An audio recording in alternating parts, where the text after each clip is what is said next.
네, 반갑습니다. 또 아주 오랜만에 여호수아 청년부 오게 됐습니다. 제가 오래전에 여호수아 청년부 담당을 했었습니다. 그리고 더 오래전에 여호수아 청년 멤버였습니다. 할렐루야. 네, 뭐 때가 돼서 어제 머리를 깎긴 했지만 하여튼 청년부 와야 돼서 머리도 깎았습니다. 오늘 김승수 목사님 이게 안식월 요번 주가 마지막 주죠? 네네. 그래서 제가 오게 됐습니다. 함께 말씀을 나누게 되어서 기쁘고요. 우리가 고린도 후서를 보고 있는데 고린도 후서는 사도 바울의 자기 변호, 사도권 변호, 그가 사도라는 것을 인정하지 않는 고린도 교회 성도들에 대해서 자기 변증을 하는 얘기입니다. 어떻게 보면 굉장히 좀 심리적으로 위축될 수 있는 그런 상황이고 그런 내용일 수 있는데, 오히려 역설적으로 바울이 나는 이런 사람입니다, 나는 이런 오해와 어려움 가운데서도 이런 고백으로 인생을 삽니다, 그런 놀라운 인생의 브레이크스루, 돌파력을 보여주는 그런 본문입니다. 오늘 말씀의 제목을 최고의 가치를 선택하라, 물론 결론 부분에 나오는 이야기지만 한번 따라해 보시겠어요? 최고의 가치를 선택하라. 네. 그러려면 여러분이 어떤 가치를 최고의 가치로 여기느냐라는 가치관이 일단 중요하겠죠. 그게 정립이 돼야 그 다음에 최고의 가치를 분별하고 선택을 할 수 있을 겁니다. 자, 크게 두 부분으로 보겠는데요. 첫 번째는 은혜의 시대를 살면서입니다. 오늘 본문의 1절과 2절 말씀 한번 같이 읽어보겠습니다. 하나님과 함께 일하는 우리가 여러분에게 권면합니다. 여러분은 하나님의 은혜를 헛되이 받지 마십시오. 말씀하기를 내가 은혜 베풀 만한 때에 내 말을 들었고 구원의 날에 너를 도왔다 라고 말씀하셨기 때문입니다. 보십시오, 지금은 은혜 받을 만한 때요, 지금은 구원의 날입니다. 은혜를 헛되이 받지 말라. 왜냐하면 우리는 지금 은혜의 시대를 살아가고 있기 때문입니다. 구약 시대에는 율법을 지키고 제사를 드리면서도 먼 발치에서만 하나님을 바라봤잖아요. 그런데 지금 우리의 시대는 예수 그리스도의 십자가 그 대속의 은혜를 누림으로 우리가 하나님을 아빠, 아버지다 이렇게 부르잖아요. 얼마나 거리가 가까워졌습니까? 성령께서 우리 가운데 임재하시고 내주 충만 동행하시는 역사를 체험하면서 정말 하나님과 친밀한 교제를 나눌 수 있는 은혜의 시대를 살고 있는 거예요. 그런데 이런 은혜의 시대에 지난주 5장 마지막 부분이죠. 하나님과 화목했다면 이제 우리 곁에 있는 사람들과도 화목해야 되지 않느냐. 그런데 고린도 교회 성도들은 그 안에서도 내분이 일어나서 서로가 갈등했고, 그리고 자신들의 목자인 바울과도 갈등 관계, 분열 관계 가운데 있었다라는 것이죠. 그래서 은혜를 헛되이 받지 말라라고 이야기를 한 것은 이 좋은 은혜를 받았는데 왜 그것을 누리지 못하는가? 여러분, 하나님께서 여러분의 인생의 시즌에 주신 은혜를 충분히 누리는 축복이 있기를 바랍니다. 은혜가 무엇인지를 모르면, 지금 내가 살아가면서 감사의 제목이 무엇인지를 모르면, 야, 이게 정말 좋은 것이구나, 이게 정말 감사한 것이구나, 이건 모르면 누리지 못하고 지나가는 거예요.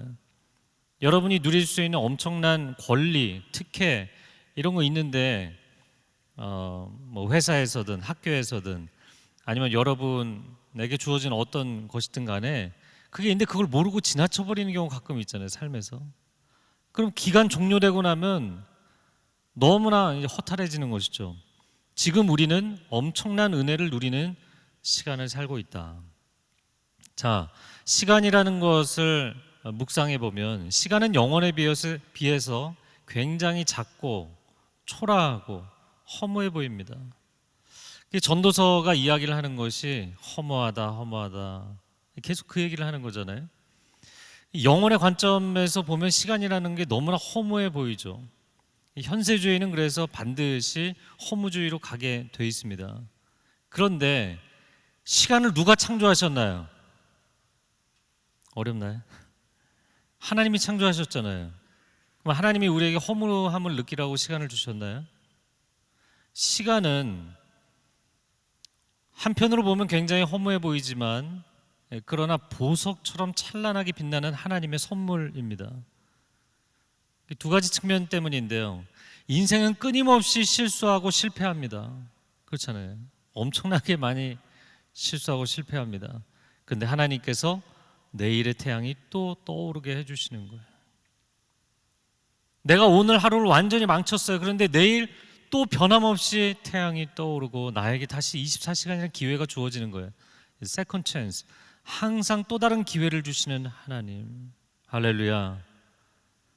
그래서 시간이라는 것은 정말 어떻게 보면 거의 무한대로 반복해서 기회를 주시는 하나님의 놀라운 은혜를 의미합니다. 그러나 그 시간이 종료되는 날이 올 뿐인 것이죠. 자, 그런데 또한 이 시간이 소중한 것은 그 순간을 붙잡지 못하면 다시는 돌아오지 않고 흘러가 버리는 강물과도 같은 것이잖아요. 지금 이 순간이 내 인생의 최고의 순간. 제가 여호수아 설교할 때 가장 많이 했던 얘기예요. 왜냐하면 여러분이 늘 생각하는 거, 내가 원하는 직장이 되면, 오늘도 한 커플 축복합니다. 근데 내가 원하는 결혼을 하게 되면, 그러면 내 인생이 행복해질 텐데, 그때 내 인생의 프라임 타임이 올 텐데, 이런 생각을 하거든요. 아니에요. 지금이 여러분의 인생의 프라임 타임이에요. 왜 그럴까요? 저는 새벽 기도를 할 때마다 어떻게 설교를 해야 될지 갈등이 돼요.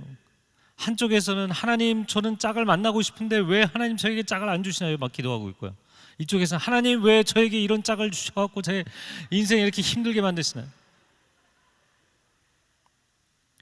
또 결혼한 커플들은 내가 자녀만 생기면 너무너무 나의 미님이 예쁘겠지. 한쪽에서는 왜 하나님, 제가 지금 5년째 10년째 기도하는데 자녀를 안 주시나요? 자녀를 주시오 기도하고요. 하나님 왜 이 자녀가 저를 이렇게 고통스럽게 합니까? 저를 한번 따라해보세요. 인생은 고난이다. 살아있는 것 자체가 고난이에요. 어떤 분이 자신의 인생에 대해서 막 고민을 줄줄이 써서 저한테 이메일을 보내셨어요. 그래서 그것만 피하면 좋을 것처럼 얘기를 하셔서, 살아있는 것 자체가 고난입니다. 뭐 그렇게 피해가려고 하지 마십시오. 진짜 중요한 것은 편하게 사느냐 어렵게 사느냐가 아니라 내가 가치 있는 일을 하며 사느냐입니다. 여러분, 하나님께 무엇을 기도하세요? 하나님, 지금은 제 인생의 프라임 타임이 아니니까 요 스테이지로, 요 단계로 제 인생을 좀 끌고 가 주십시오. 그러면 제가 행복해지겠습니다. 그럴까요?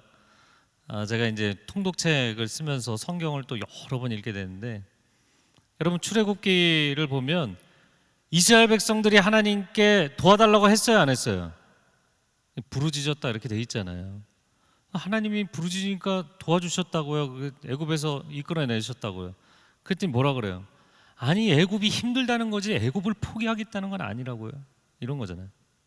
광야로 나가니까 차라리 애굽에 돌아가는 게 낫겠다 이러잖아요. 그러면 약속의 땅에 올라가면 되지 않겠니? 올라가기 싫어요.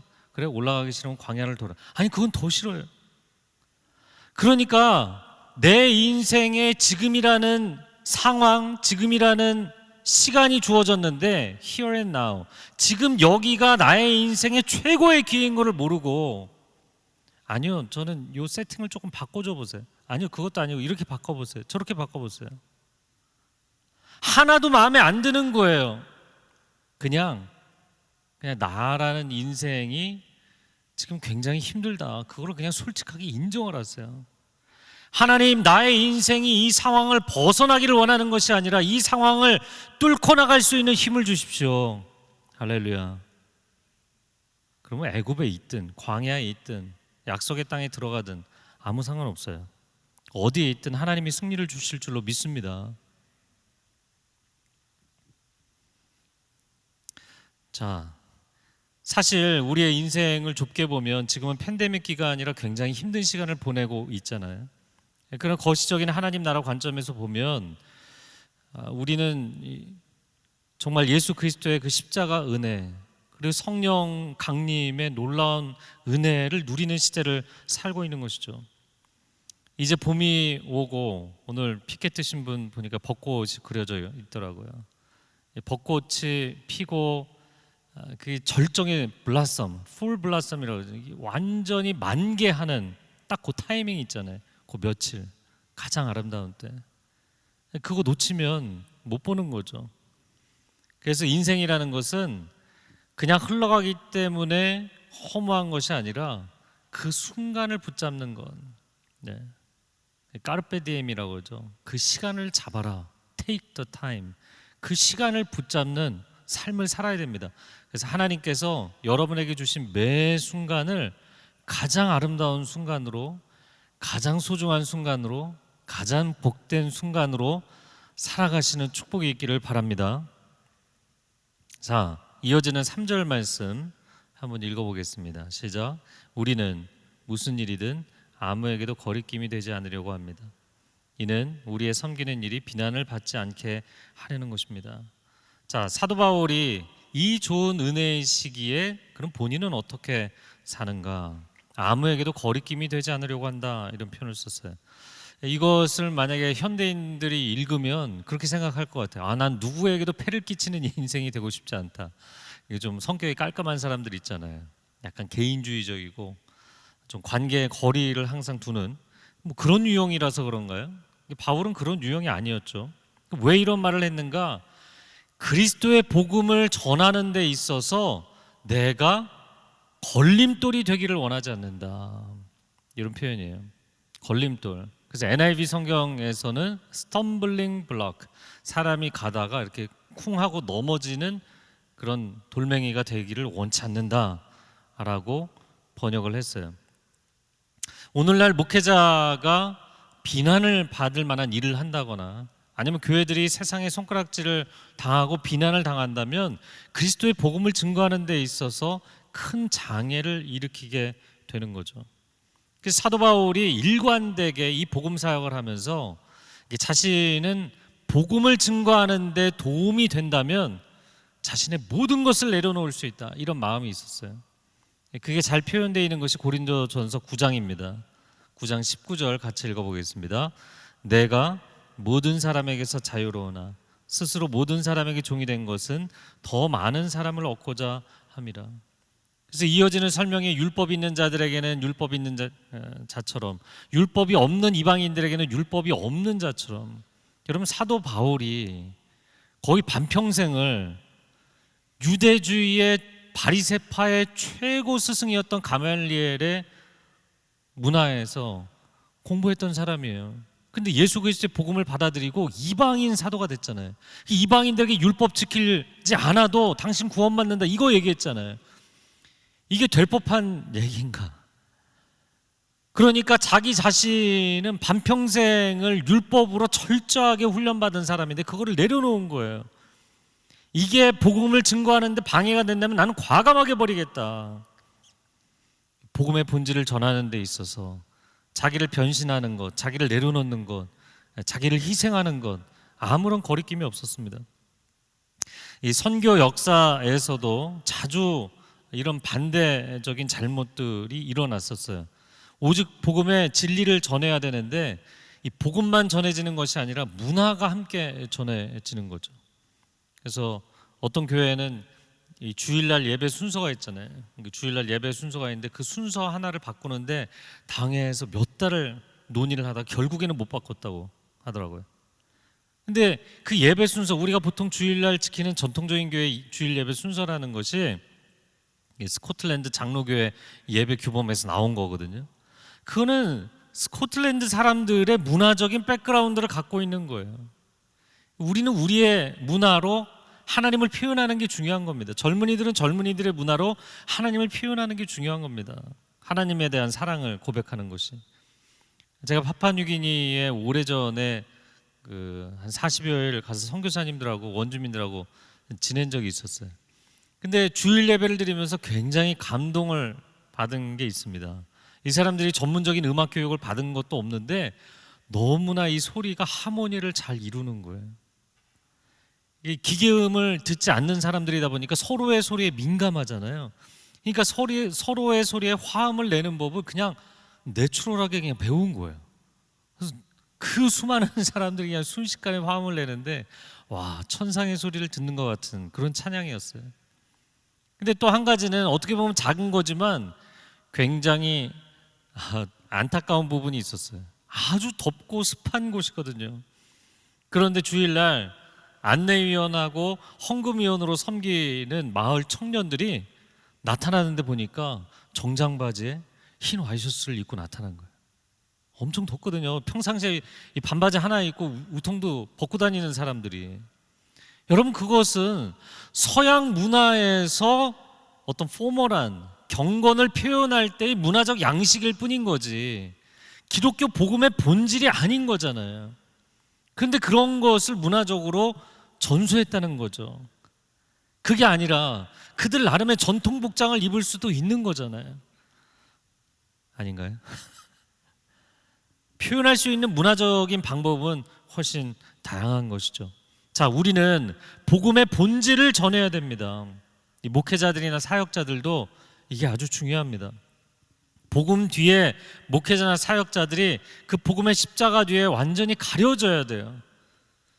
그런데 목회자들도 어떤 분들은 설교를 잘하고 단위에서 기도 인도도 잘하고 찬양 인도도 잘하는데 별명이 내려오지 마. 단에서 내려오지 마. 그러니까 위에서는 은혜로운데 내려오면 사람들을 너무 괴롭히는 거예요. 제가 밴쿠버에서 한 4년, 햇수로는 5년 그 목회 사역했는데 이 교회 연합회에서 1년에 한 번씩 그 큰 집회, 연합 집회를 했어요. 그러면 그 외부에서 목사님, 강사 목사님을 초빙하는데 늘 고민이 그 양당 간의 고민이었어요.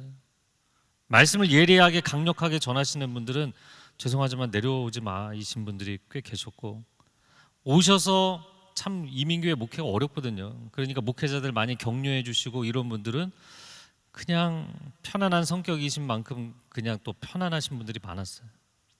늘 그 갈등이었어요. 여러분, 하나님의 사람으로 살아가면서 왜 우리는 복음이 온전하게 전달되는 데 있어서 삶의 통로가 되지 못하는 것일까? 세상과 똑같이 교회도 결과주의에 빠져 있고 업적주의에 빠져 있다 보니까 그냥 퍼포먼스만 잘하면 되는 거예요. 삶에서 그 복음을 어떻게 전달하는 통로가 되느냐, 이건 중요하지 않은 거예요. 그러다 보니까 청년들도 마찬가지죠. 내가 공부 잘해서, 내가 직장에서 좋은 대우를 받고 프로모션, 지위가 높아지고 그렇게 해서 내가 세상에서 성공해서 하나님께 영광을 돌리겠다, 이런 단순 논리에 빠지잖아요. 그리고 그 과정에서 무수히 많은 사람들을 힘들게 하고 괴롭히고 짓밟고 잘못된 방법을 사용하고, 근데 그런 과정과 삶에 있어서 내가 거리낌이 되거나 비난받을 만한 일이 있으면 안 되겠다라는 이 사도 바울의 이 3절의 고백이 과연 우리에게 있는가? 그런데 그거를요 다 페어플레이 하면서, 반칙 안 하면서, 나쁜 짓 안 하면서 그렇게 올라가는 게 훨씬 어렵거든요. 2배, 3배 어렵거든요. 그러나 사도 바울은 그 길을 갔고 그리스도께서 당연히 그 길을 가셨고 우리도 그 길을 가는 하나님의 사람들이 되기를 축복합니다. 자, 정리를 하자면 성도들에게는 은혜를 누리라고 말을 하고, 그러나 바울 자신은 은혜를 누리기만 하는 것이 아니라 나는 은혜를 나누기 위해서 자기 절제의 삶을 살겠다, 이런 고백이에요. 이 목회자의 심정이고 선교사의 심정이고 이 부모의 심정 같은 것이죠. 바울 자신은 이 좋은 은혜를 체험하자마자 이걸 나누기를 원했어요. 복음이 전달되는 통로가 되기를 원한 것입니다. 제가 평상시에는 그냥 가만히 진득하니 앉아 있는데 운전을 하고 이동을 할 때는 참 마음이 급해질 때가 많아요. 금요일 날 제가 지금 통독 교재 마무리를 탈고하고 1차 교정하고 2차 교정하고 있는데, 이 구약 2차 교정본을 가지고 저쪽 반포대교 건너편에 있는 이 두란노 건물로 가는데 금요일 저녁이어서 엄청 막히는 거예요. 그러니까 마음이 급하니까 내비게이션을 신뢰하지 못하고 직감에 따라서 다른 길로 들어섰는데 20분이 더 막혔어요. 얼마나 제가 회개했는지 몰라요. 겸손하게 내비를 신뢰했어야 되는데. 여러분, 길이 꽉 막힐 때 얼마나 답답합니까? 이 교통이라고 이야기를 하죠. 이 교통이 막히면 얼마나 답답한가. 요즘과 같이 통신수단이 발달한 시대에 여러분이 좋은 소식이 있어서 여러분이 사랑하는 사람들, 지인들, 친한 사람들에게 그 좋은 소식 빨리 전하고 싶은데 하루 종일 연락을 안 받는다? 요즘 같은 시대에는 이게 어려운 일이잖아요. 소통이 안 된다. 굉장히 힘든 일입니다. 이번에 미국 텍사스의 이상기후로 스노우스톰, 눈폭풍이 왔잖아요. 그래서 기본적인 생필품을 얻어야 되는데 유통이 안 된다. 여러분, 교통, 소통, 유통 다 통하는 것이죠. 지금 사도 바울이 무슨 이야기를 하는 것이냐면, 하나님께서 우리에게 허락하신 예수 그리스도의 그 십자가의 복음, 구원의 복음은 모든 사람들에게 전해져야 되는 거예요. 마치 지금 코로나19 이 백신이 가난한 사람이든 부유한 사람이든 어느 대륙에 사는 사람이든 도시에 사는 사람이든 시골에 사는 사람이든 누구에게나 다 전달되어서 사람들의 생명을 살려야 되는 것처럼 이 복음은 모든 사람들에게 전달돼야 되는 거예요. 흘러가야 되는 것입니다. 그래서 바울이 깨닫고 고백하는 것이 지금 은혜의 시대다. 여러분, 은혜를 누리라. 그런데 나는 이 은혜를 나누겠다 이야기를 하는 거예요. 자막 보여주세요. 저를 한번 따라해보세요. 은혜란 흘러가는 것입니다. 근데 이 흘러가야 될 것이 흘러가지 않으면 많은 문제를 일으킵니다. 많은 고통을 일으키는 거예요. 바울은 은혜의 걸림돌이 아니라 은혜의 디딤돌이 되기를 원했습니다. 바울은 복음의 막다른 골목이 아니라 복음의 하이웨이를 만들기를 원했어요. 과연 나는 은혜의 디딤돌로 인생을 사는가? 아니면 걸림돌로 인생을 사는가? 여러분, 은혜가 지나갈 수만 있다면 내가 그 밑에 깔리는 디딤돌이 되겠습니다 라는 고백이 있는지, 아니면 여러분에게 주어진 이 소중한 복음을 1년이 지나도록 단 한 번 한 사람에게도 전하지 않은 복음에 꽉 막힌 막다른 골목으로 인생을 살고 있는가? 고인물로 살고 있는가? 여러분, 은혜가 흘러가지 않으면 반드시 문제가 생긴다고요. 그래서 여러분의 신앙 고백, 예배 드리는데 요즘 왜 이렇게 감격이 없지? 찬양팀이 은혜롭게 찬양을 안 하나? 여러분 안에서 흘러가지 않기 때문이에요. 흘러가지 않기 때문이에요. 고여있기 때문이에요. 막혀있기 때문이에요. 우리가 하나님께 기도할 수 있어요. 하나님, 제 인생이 형통하게 해주십시오. 형통이라는 한자를 찾아봤는데 이 막힘없이 흘러간다는 거예요. 막힘없이 통한다라는 거예요. 하나님, 내 인생에 막힘없이 하나님의 은혜가 부어지고 형통한 인생이 되게 해주십시오. 그럼 하나님께서 뭐라고 질문하시나요?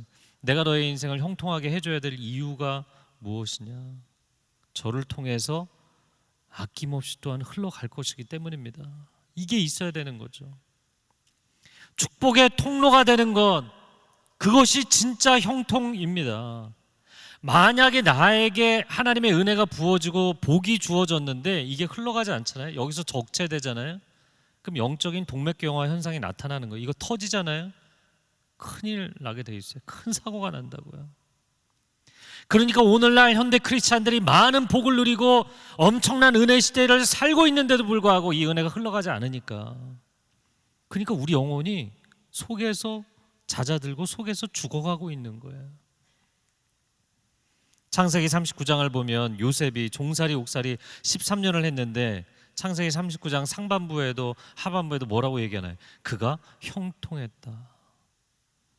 저를 한번 따라해보세요. 요셉이 형통했다. 근데 여러분, 우리가 보통 상식적으로 종살이를 하는데 감옥에 갇혀 있는데 그의 인생이 형통하다고 이야기하냐고요? 아니죠. 꽉 막힌 인생이라고 얘기하지 않습니까?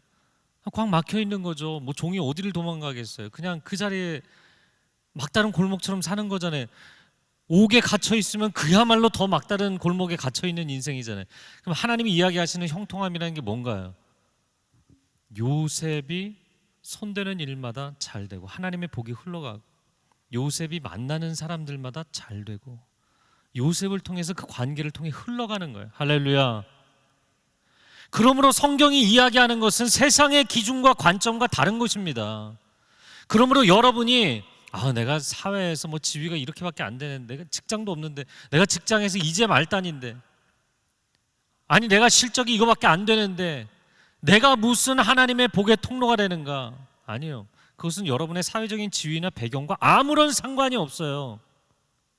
하나님의 복이 나를 통해서 흘러가는가? 하나님의 생명이 나를 통해서 흘러가고 있는가?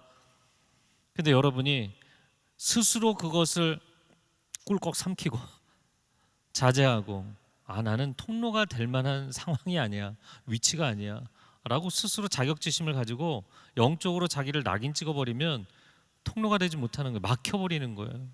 그리고 하나님의 은혜는 계속 안 들어오는 거예요. 왜? 막혀 있으니까. 인생이라는 영역의 공간은 한정돼 있잖아요. 우리는 절대자가 아닙니다. 우리는 유한한 존재라고요. 우리의 내면 세계도, 우리의 인생이라는 공간도 한정적인 공간인데 하나님이 이미 부어주신 게 있는데 이게 흘러서 빠져나가지 않으면 들어올 수 없는 거예요. 그런데 하나님을 원망하는 거죠. 왜 나를 계속 은혜를 안 부어주느냐, 흘러나가지를 않지 않느냐. 여러분, 수도꼭지가 수원에서 물이 흘러들어올 때 여러분 물을 공급받아서 내가 50%는 따로 챙겨두고 50%만 흘려보내야지 뭐 이렇게 하나요? 다 쏟아붓는 거잖아요. 하나님 주시는 대로 다 쏟아부으세요. 아끼지 마세요. 아낌없이 쏟아부으면 하나님께서 다시 100%를 부어주실 거예요. 할렐루야. 그러한 삶의 관점과 태도와 결단을 갖는 사람들이 되시기를 바랍니다. 예수 그리스도 십자가 대속의 은혜를 값싼 은혜가 아니라 값진 은혜로 만드는 것, 그것은 하나님이 주시는 은혜와 복을, 가장 핵심은 예수 그리스도의 십자가 복음을 끊임없이 소통하고 유통하는 것, 그것입니다. 자, 두 번째 부분으로 건너가겠습니다. 무엇을 위해 일하는가? 오늘 본문의 4절과 5절 말씀 한번 같이 한 목소리로 읽겠습니다. 시작. 오히려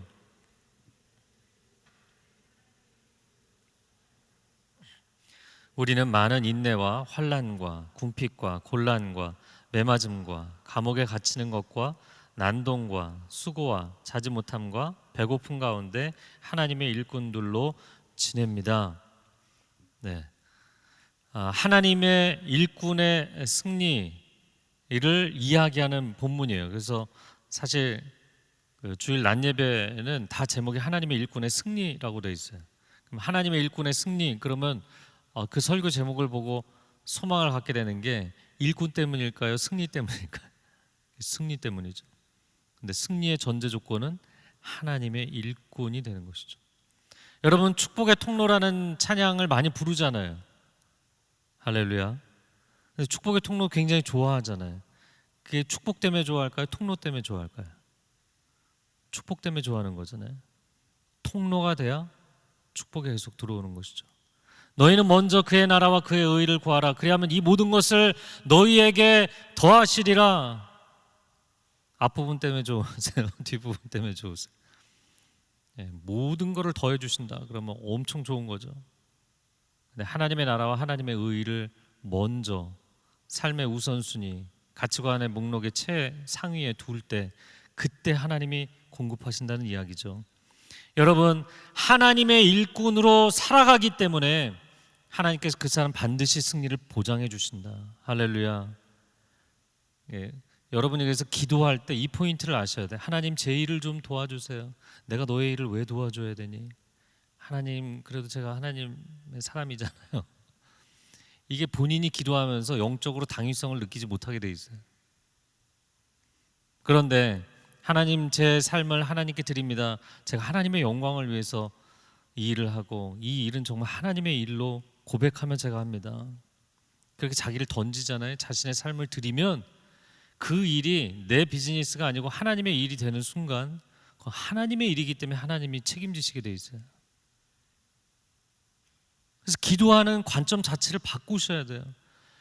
그런데 여러분이 생각할 때 하나님 제 인생을 하나님께 헌신하겠습니다, 드리겠습니다 그러면 저 세상 끝에 선교지로 보낼까 봐. 아무나 보내주는 거 아니에요. 걱정하지 마세요.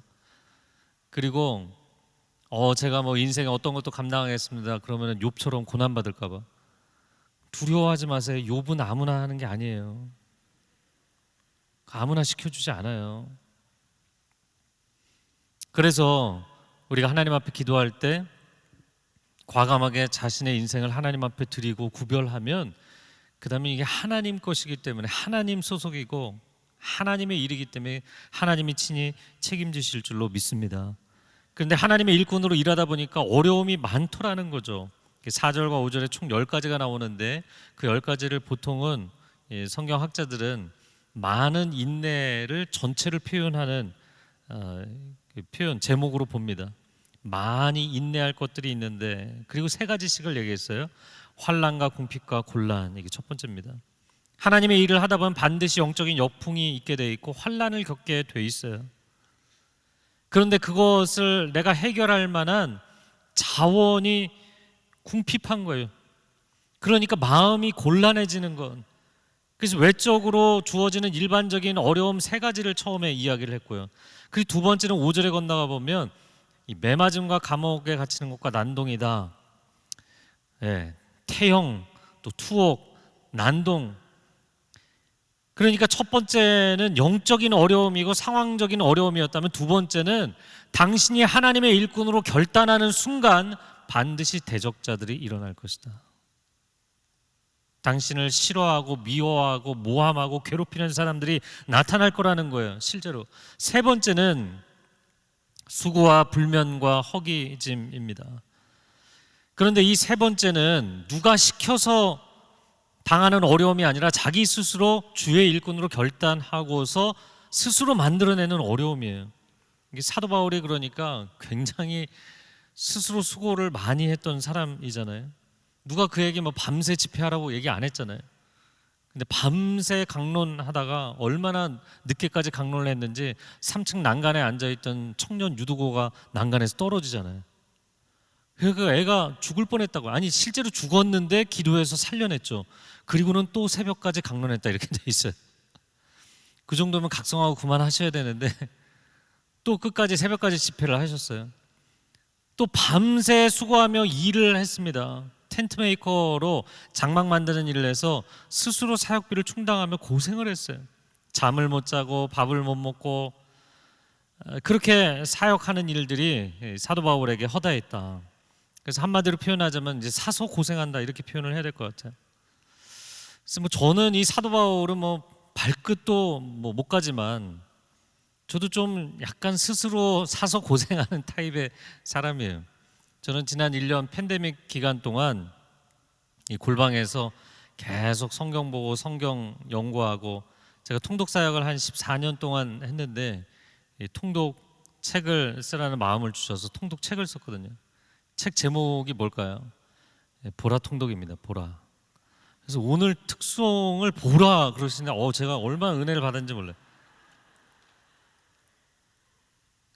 제가 보라 통독이라고 제목을 정한 것은 성경을 읽어보라, 주님을 바라보라, 말씀을 들어보라. 정말 이런 의미로 만든 거예요. 믿어주세요. 그런데 제가 처음으로 여러분에게 이 표지 시안을 보여드리겠는데요. 표지를 보시면 제가 사람들이 뭐라고 할까봐 제가 진짜 풀 보라색은 피하려고 했어요. 근데 수십 명에게 선호도 조사를 했는데 결국엔 이걸 다 찍으셔서 정말입니다. 그러니까 제 마음 가운데 이 성경을 정말 쉽고 깊이 있게 사람들이 이해했으면 좋겠는데, 이 좋은 말씀을 사람들이 잘 깨달을 수 있는 가이드북이 있었으면 좋겠는데, 그러니까 이게 포기가 안 되니까요. 책을 써놓고, 저도 이제 뭐 오랫동안 강의를 했으니까 쭉 간단하게 정리를 해서 이렇게 심플하게 책을 내야겠다. 근데 이렇게 심플하게 써놓고 나니까 사람들이 이해가 잘 안 될 것 같아요. 그래서 다 서술문으로 바꿨어요. 문장을 다 바꿨습니다. 2번째 썼어요. 근데 서술문으로 다 바꿔놓고 보니까 백과사전 같은 거예요. 야, 이건 안 되겠다.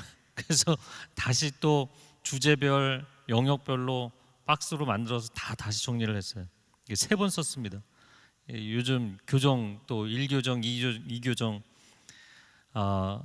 왜 나는 이렇게 사서 고생을 할까? 새벽에 나와서 맨날 밤 12시에 들어가며 저희 아내가 그러더라고요. 도대체 시내산에서 언제 내려올 거냐고. 모세는 40일, 80일 만에 내려왔는데 도대체 시내산에서 언제 내려올 거냐. 그럼 나는 도대체 왜 이렇게 사서 고생을 하는 타입일까? 뭘 한 가지를 하면 끝까지 포기를 하지 못하는 유형의 성격 때문일까? 제가 어렸을 때 정말 공부도 안 하고 책도 안 읽고 이렇게 멍 때리고 앉아 있는 애였거든요. 근데 제가 유일하게 정말 좋아하는 것 중에 하나가 딱지치기였어요. 딱지치기. 굉장히 단순한 놀이인데 좀 왼손잡이여서 딱지를 쳐서 이렇게 넘어뜨리는 거잖아요.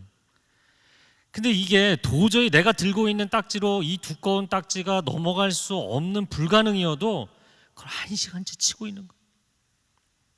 제가 4시간을 치고 5시간을 치고 초등학교 입학하기도 전에 제가 딱지를 너무 열심히 이게 안 넘어가면 막 점프를 해서 치는 거예요. 이게 심해져 갖고요. 탈장이 됐어요. 장이 삐져나왔어요. 밀어 올리고 꼬매는 수술했어요.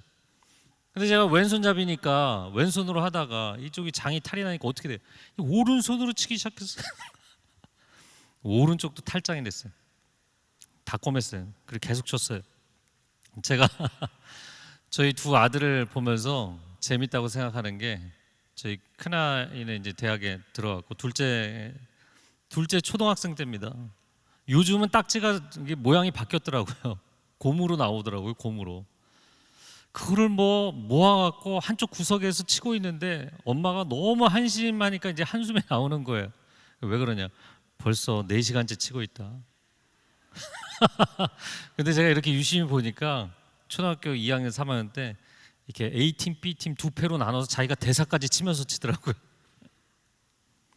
그래서 제가 할렐루야 하나님, 이 아들이 성령 충만하게 하나님에게 사로잡히면 반드시 쓰임받을 줄로 믿습니다.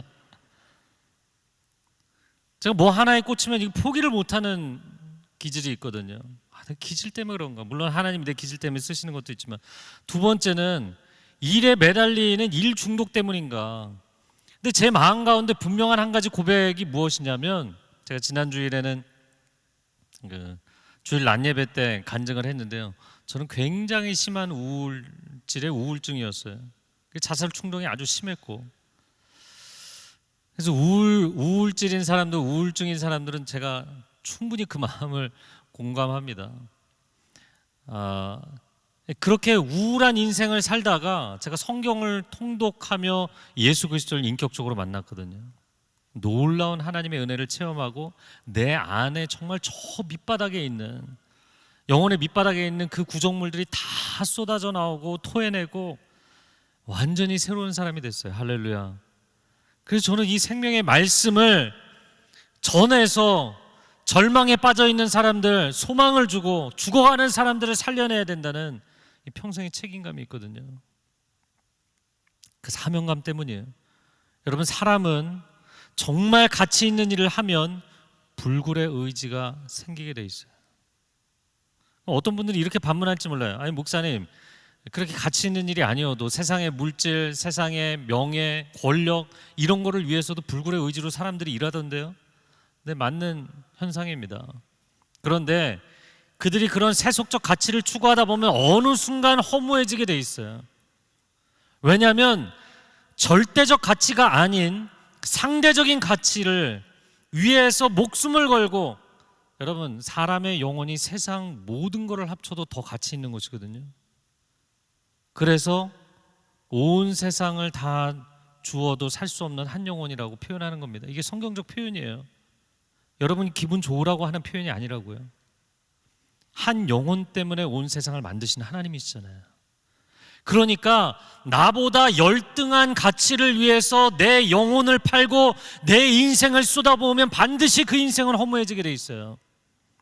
상대적 가치를 위해서 절대자이신 하나님이 내게 주신 이 영혼을 바치잖아요. 그러면 그 일을 하는 데 있어서 반드시 영적인 에너지가, 연료가 더 이상 공급되지 않는, 멈춰설 수밖에 없는 시점에 이르게 되는 것입니다. 그러면 인생에서 가장 가치 있는 일이란 무엇인가? 그것은 영혼을 살리는 것입니다. 생명을 살리는 것, 예수 그리스도의 사랑, 그 복음으로 한 영혼을 살리는 것. 세상을 보십시오. 인본주의가 얼마나 거짓말이 심각합니까? 세속주의, 향락주의, 퇴폐주의, 허무주의, 이 세상의 사상들이 갖고 있는 물질 만능주의, 얼마나 많은 거짓말에 사로잡혀 있어요. 그 사람들에게 진리의 말씀을 선포하여서 그 사람들에게 온전한 해방을 주는 것. 근데 제가 늘 얼음땡 이야기 많이 했었는데, 여러분도 얼음이면 다른 얼음 못 풀어주게 돼 있잖아요. 여러분이 거기서 자유해야만 여러분이 돌아다니면서 얼음이 돼 있는 사람들을 풀어주는 거예요. 그래서 여러분, 하나님의 진리의 말씀으로 충만하시기를 축복합니다. 여러분이 자유해야만 다른 사람 자유케 해주는 거예요. 내 안에 은혜가 넘쳐야 은혜가 흘러가는 거예요. 내가 행복해 옆에 사람도 행복하게 해주는 거예요. 야, 나 우울한데 나 좀 행복하게 해줘.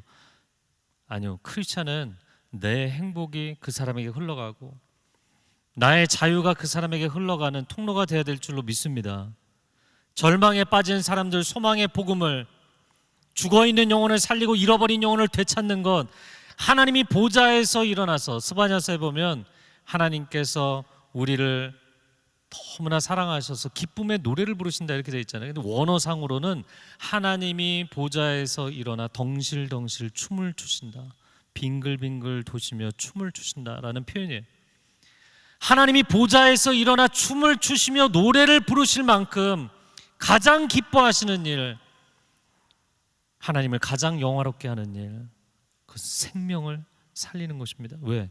하나님이 하나님의 생명을 바쳐서 한 생명을 살리셨잖아요.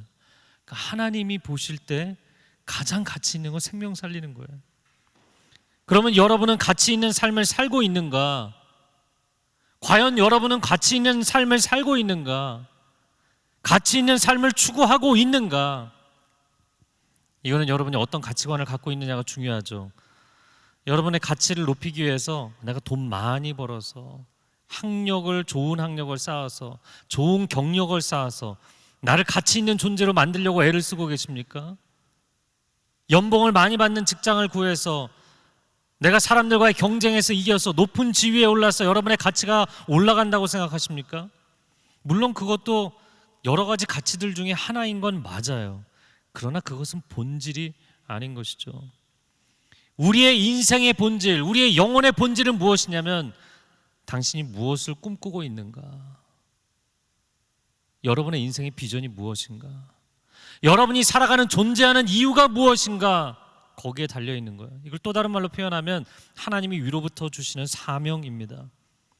그것은 단지 여러분이 목사가 되거나 선교사가 되거나 하나님의 사역을 하는, 교회 사역을 하는 사람이 되어야만 생기는 것이 아니에요. 어떤 직종, 어떤 일을 하든 어느 자리에 있든 간에 여러분이 그것을 마이 비즈니스가 아니라 하나님의 비즈니스로 하고 있는가? 그 문제예요. 자신의 사명, 자신의 존재 이유를 알고 행할 때 가장 가치 있는 삶이 되게 되는 거예요. 할렐루야.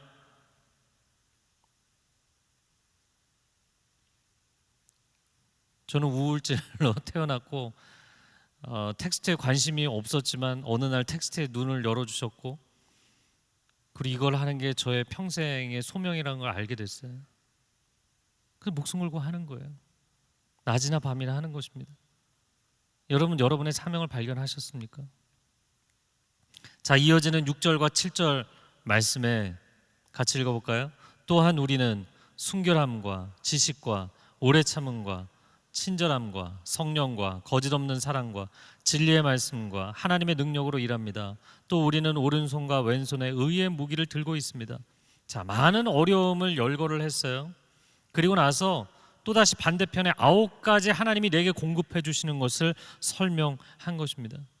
그러니까 세상적인 어려움을 겪으면서 나도 그걸 해결하기 위해서 세상적인 방법과 수단을 동원하는 것이 아니라 영적인 순결, 영적인 지식, 오래 참음과 친절함으로 이 어려움을 감당해내고 성령과 말씀, 이 영적인 능력으로 나는 이 어려움들을 뚫고 나간다.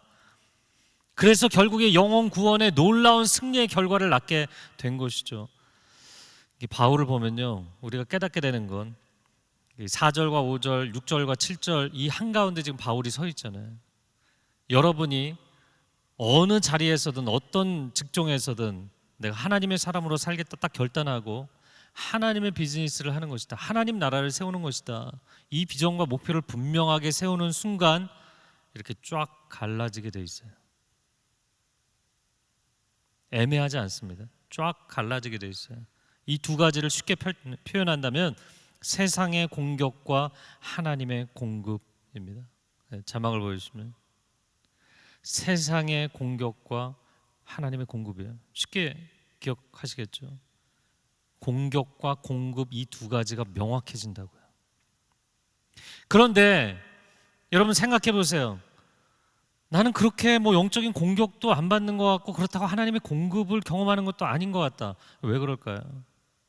종종의 경우에는 여러분이 그냥 포로수용소에 갇혀서 원수가 주는 배식 받아 먹으면서 살잖아요. 그럼 굳이 공격할 필요가 없어요. 그냥 가만히 놔둬도 별로 신경 쓰이지 않아요, 원수가.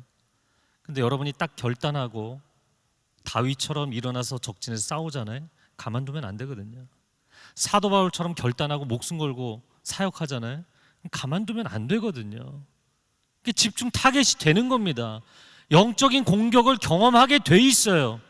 여러분이 하나님의 사람으로 결단하는 순간 이 공격은 다각도로 영적으로, 상황적으로, 관계적으로, 내적으로 오게 돼 있어요. 그런데 그것을 뛰어넘는 하나님의 공급도 분명하게 경험할 줄로 믿습니다. 할렐루야. 그래서 결단하셔야 돼요. 제가 퐁당에 아까 퐁당 그 앱 설치하는 거 얘기해 주셨는데 이 보라통도 컨텐츠를 한 강의마다 2시간씩 강의를 했었거든요. 이거를 16강을 다 올릴 수도 없고 그래서 10분짜리 성경 언박싱이라는 제목으로 이제 3월 3일부터 하나씩 이제 올라갑니다. 재밌어요. 보세요. 광고하는 겁니다. 그런데 제가 이제 8편을 찍었는데 담당 PD가 그러더라고요. 갑자기 지난번에 이렇게 재밌는 얘기 서로 나누다가 근데 목사님은 목사가 안 되셨으면 뭐가 되셨을 것 같아요? 그러더라고요. 그래서 저는 그렇게 질문을 받을 때마다 두 가지 떠오르는 게 있어요. 한 가지, 첫 번째는 운전하는 일을 했을 것 같아요. 그게 어떤 종류의 일이 됐든 간에 저는 딱 운전을 할 때 굉장히 이렇게 냉정해지고 기계처럼 조작하는 경향이 있어요. 두 번째는 레스토랑 홀 매니저 할 것 같아요. 저 입구에서 손님이 들어올 때 저 손님이 오늘 기분이 어떻구나, 어느 자리에 모시고 어떤 서비스를 해드리고 어떤 메뉴를 소개해야 되겠다, 그런 생각, 음악을 좀 바꿔드려야겠다, 이런 생각. 너무 재밌을 것 같아요. 할렐루야.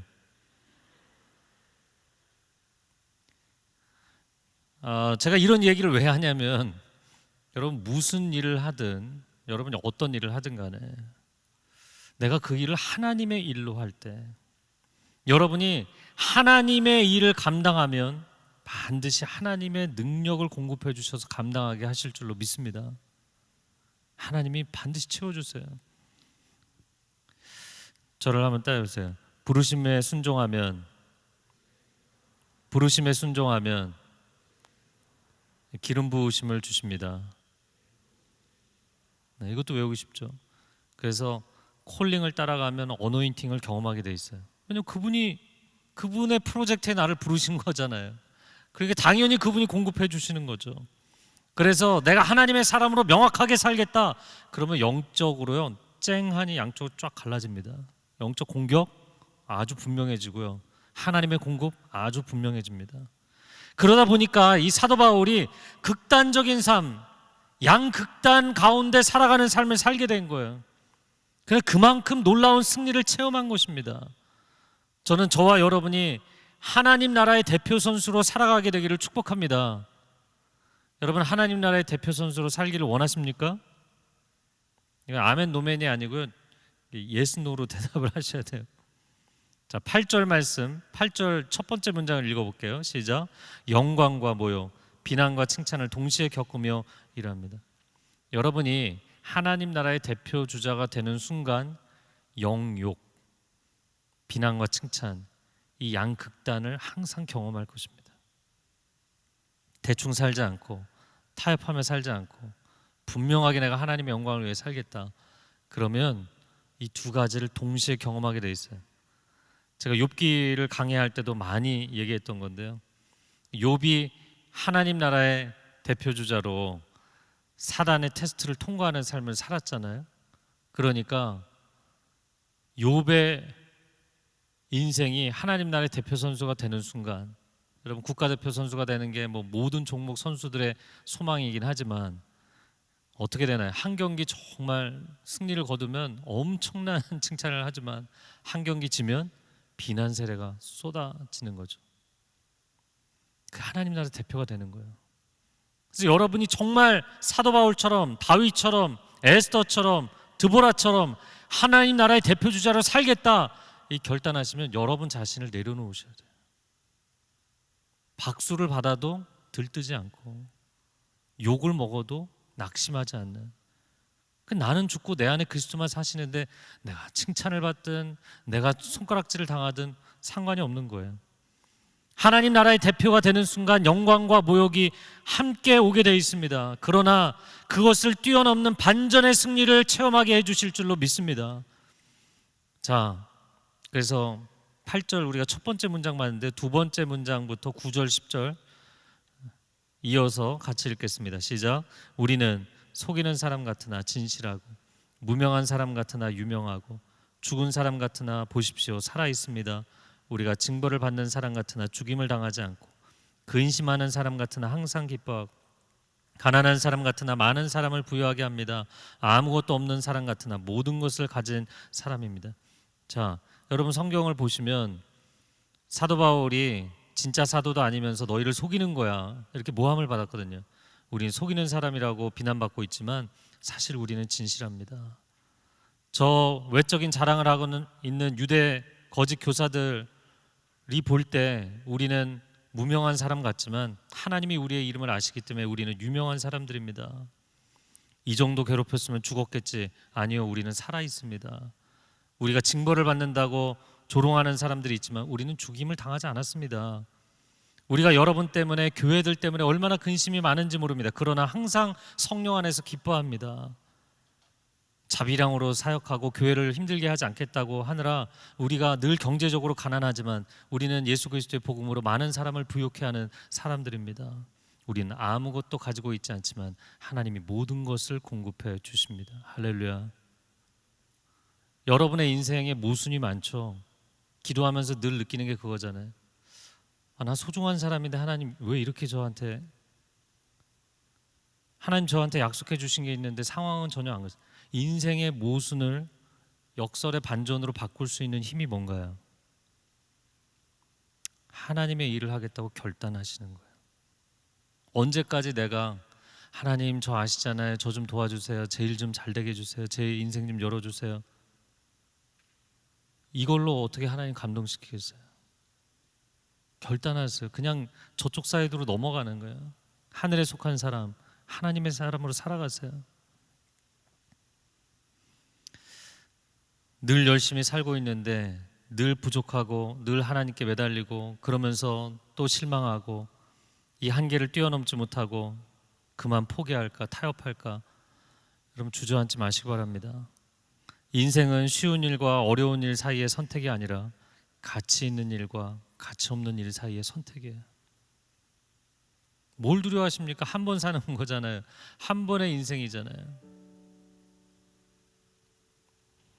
제가 어느 날 거울을 바라보면서 제 흰머리를 이렇게 보고 있는데 저희 큰아들이 고등학생 때인데 아빠는 과거로 돌아가고 싶어? 젊은 날로?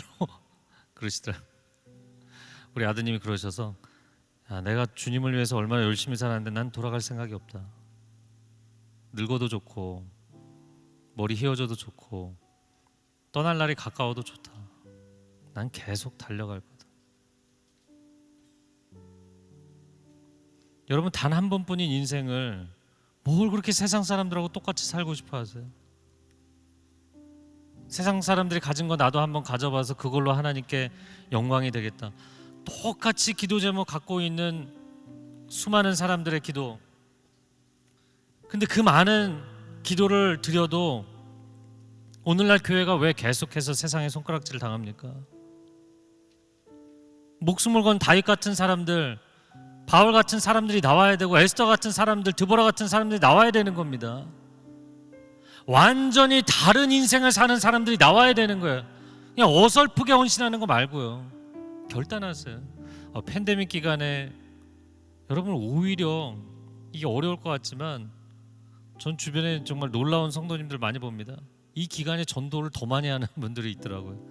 그래서 어떻게 하시냐 그랬더니 제가 만나자 그러고 교회 가자 그러면 늘 시간 없다고 하던 사람들이요, 나 오늘 저녁에 일 있어, 모임 있어, 전화도 끊던 사람들이 다 집에 갇혀 있잖아요. 그러니까 순순히 제 전화를 받아서 30분 1시간을 듣고 야, 나 힘든데 나를 위해 기도해줘.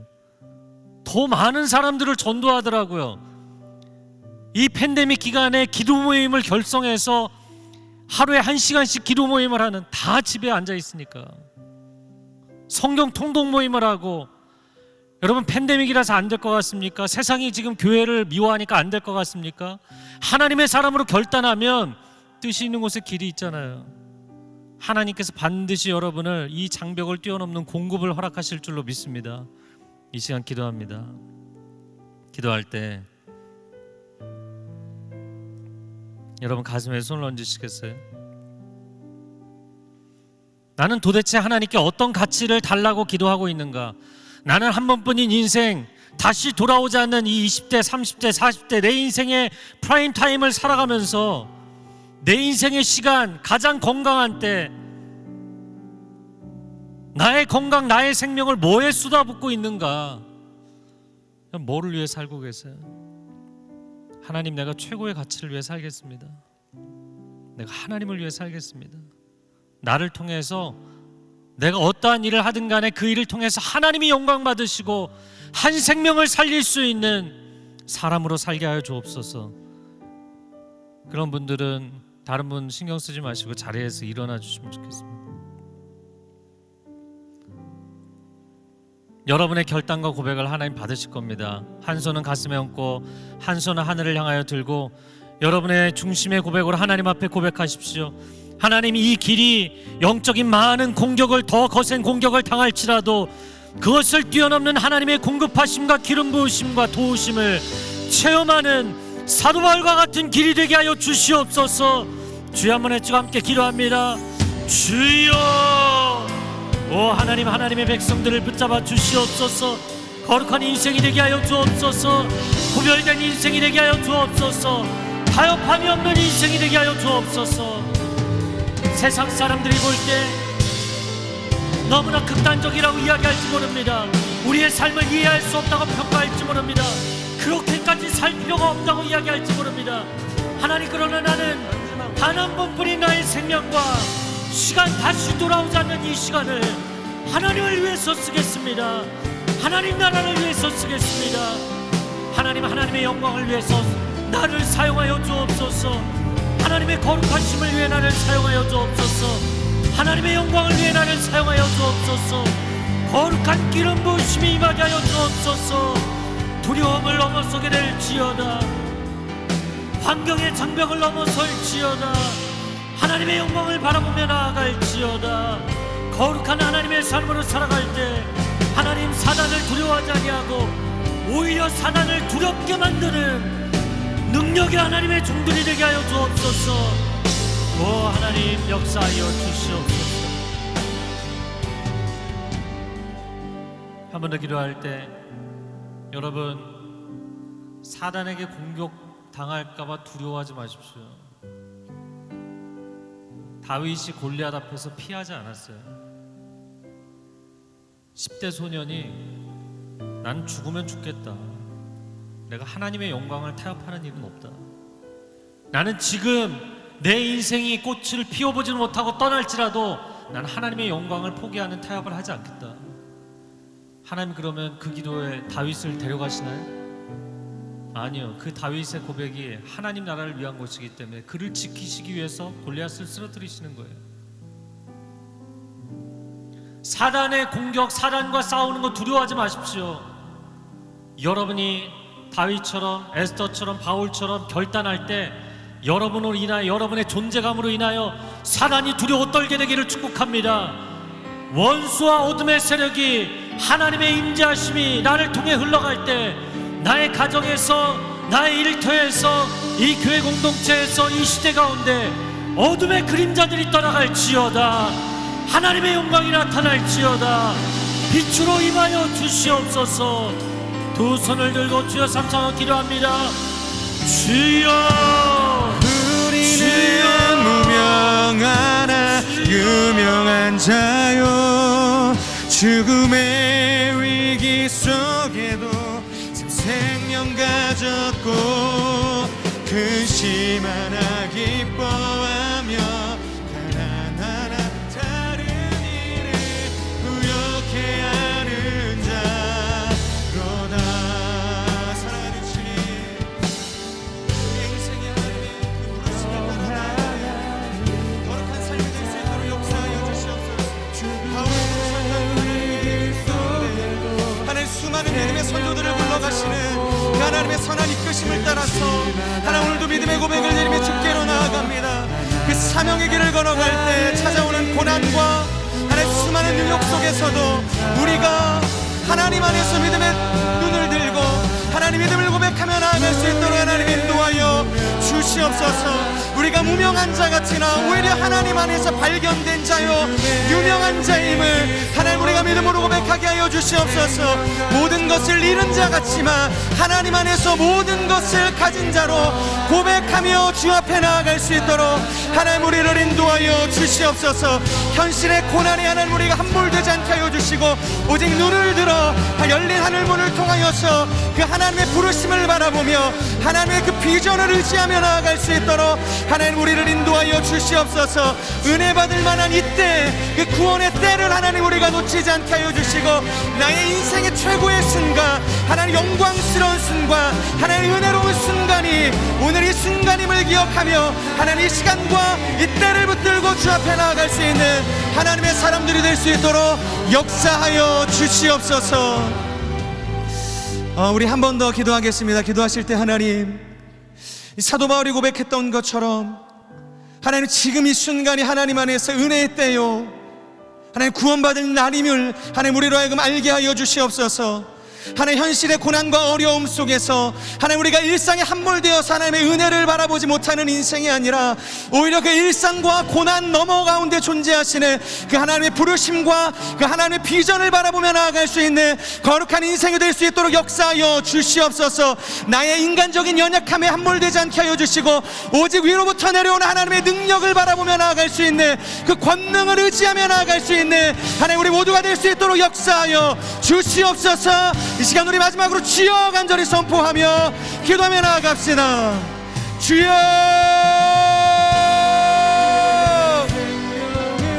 사랑하는 주님, 오늘도 우리의 인생을 붙드시고 인도하시는 그 신실하신 하나님을 의지하며 나아갑니다.